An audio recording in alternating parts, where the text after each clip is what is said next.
La grogne monte dans les couloirs des hôpitaux depuis déjà plusieurs années. Des journées de 24 heures payées 20, faute d'un encadrement clair de la profession.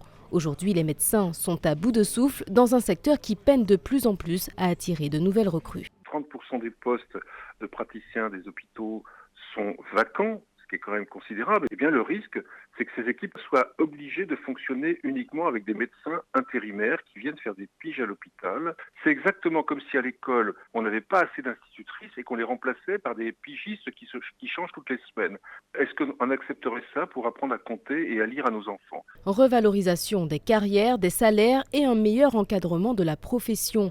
Des revendications que les syndicats espèrent porter jusqu'au ministère de la Santé. Nous avons bon espoir d'ailleurs que la ministre nous adressera un signal en nous recevant, nous les organisations syndicales qui avons appelé à ce mouvement qui est une réussite, pour discuter des conditions d'attractivité et voir comment son plan attractivité peut être complété par les mesures que nous attendons. Ce mouvement de grève initié par les médecins anesthésistes devrait être suivi par 30 à 40% des praticiens en hôpitaux, toutes catégories confondues.